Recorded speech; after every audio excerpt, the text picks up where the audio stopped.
Look, I want to ask you about the BBC. It's had to admit it misled viewers again after suggesting that Donald Trump had called for Liz Cheney to be shot in the face. Now, as I mentioned at the start of the show, most media outlets did the same thing. I mean, that's what they were suggesting. But an internal memo acknowledged that BBC's coverage was inaccurate, but the BBC never issued a public correction. Josh, I mean, it's a pretty shocking claim to get wrong, to suggest, and then not even bother making a correction.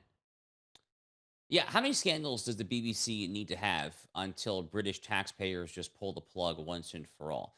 I mean, I have a philosophical problem, Gabriella, with the entire notion of state-run media because I don't know, call me conspiratorial, but in my mind, whenever I think of state-run media, I immediately think of Pravda, of literal Soviet propaganda at the very height of communism. There's really nothing good down that road. A free and flourishing and independent press, I would argue, is a foundation and a bedrock for a free and flourishing democracy and constitutional republic. So I object on philosophical grounds. But even if you don't object on philosophical grounds to state-run media, surely you should object on grounds of just ranking competence, right? I Yeah. mean, this is hardly the first time that the BBC has been caught.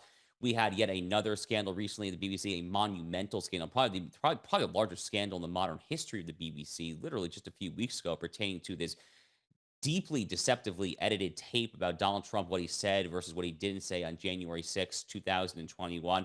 The BBC, incidentally, also on various other international coverage, foreign affairs issues, their coverage of the Israel Hamas war in Gaza has been nothing Hmm. short of repulsive and atrocious.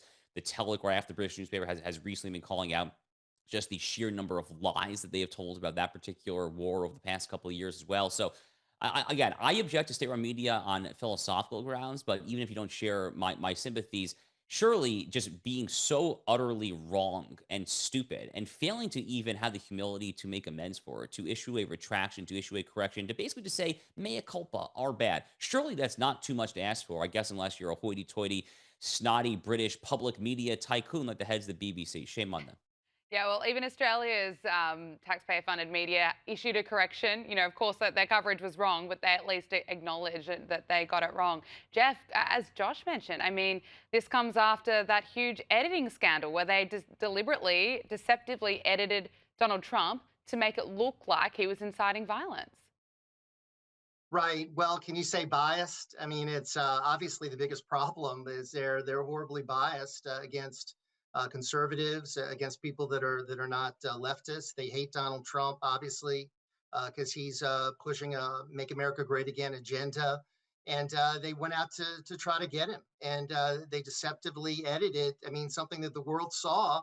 It was so obvious, Mhm. and it's something that they should pay for. I mean, financially they're liable for what they did, and it's just one series of mistakes and outrages after another. And I wish the British people could free themselves of the BBC and find more outlets that are telling the truth, because obviously the BBC is not telling the truth, and that's the problem. And it's a sad state of affairs that you have a country like the UK that's got to rely so much on a corrupt network like the BBC. Thankfully, here in this country, we don't have that kind of a situation. We did what we did with PBS, took away the funding from a very left wing entity. And I think now the free market should determine, what networks are the best as far as viewership goes. It shouldn't be forced from any government entity. Let's talk about Jasmine Crockett. She's running for the US Senate, and her ad is pretty hilarious. It's just a video of Donald Trump calling her a low IQ person on repeat, which I'm not sure is the best strategy for her, the best PR strategy. I think everything that I've seen, people are saying I agree with the ad. But she says that Mamdani's victory in New York City has shown her that she can win Texas. Listen to this. Let me tell you something. Mandami has not backed down whatsoever from his rhetoric against the president. In the Oval Office, he stood there and he said what he said about him being a fascist, yet he was able to win those voters. So Democrats that believe the only way that you can win is by being soft and sounding like a Republican, that is not true. What people are looking for are people that are tough and are fighters and are going to fight for them. Jeff, what are her chances? Well, on my show, Ringside Politics, we do an award every year called Turkey of the Year. And Jasmine Crockett was our winner for 2025 as our Turkey of the Year. She is an embarrassment. She's a joke. I'm sorry, she is low IQ. I think the president is right about her. She doesn't understand this is Texas. We're talking about the Lone Star State. We're not talking about New York City. We're not talking about Vermont. Okay, someone with her ideology, which is extreme left wing, is not going to win a Senate seat in the great state of Texas. What this is a grift. What this is a way for her to make some money. She already has problems with her condo dues that she's not paying, and obviously some bills that are stacking up. So this is a way for her to fill her coffers a little bit. She's not winning. And I think the more we focus on her, the better it is for the Republicans. Josh, what do you make of this? I want your reaction. And I'm sure we've mentioned this before. What does it actually say about the Democrats? Yeah, Jasmine Crockett is not just low IQ. She might be the lowest IQ member of the U.S. Congress in my entire adult Mm. lifetime.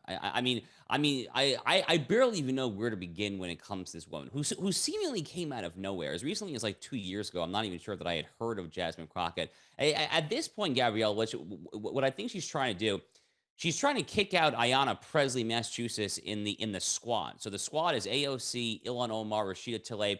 They're basically the John Lennon, Paul McCartney, and George Harrison there. She's trying to replace Ayanna Presley to become the new Ringo Starr of the squad, basically. And I guess in order to become a rising star in the far left, the Democratic Party, you have to actually sound really stupid. So, for instance, the way that Jasmine Crockett talks, a lot of people don't know this. That's actually not how she naturally talks. Jasmine Crockett was educated at very elite private schools. She knows how to talk like a normal human being, but she puts on this oh, I'm just like off the street kind of vibe there again, Hmm. because it's all part of the act. But whatever whatever the absurd parts about her public persona is, it pales in comparison to her actual public policy proposals.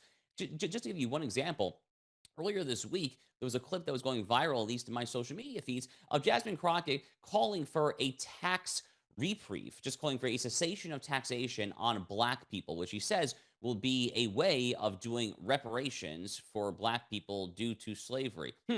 I can't think of possibly of why that might not be a good idea. Oh yeah, I can think of literally like a million reasons as to why that is a grossly immoral, horrifically irresponsible, and utterly atrocious and egregious public policy idea. It's appallingly racist, but it's the way that she thinks. It's the way that she Yeah. is hardwired, because she is hardwired to say the most extreme clickbaity stuff imaginable that will get all sorts of plaudits in her left-wing blue-checked echo chamber, but have no resemblance whatsoever to the sentiments of the American people. Jeff is Hmm. totally right. Texas is still Texas. I lived in Texas for 4 years. I know the state of Texas pretty well. They're not going to fall for this garbage next November. No,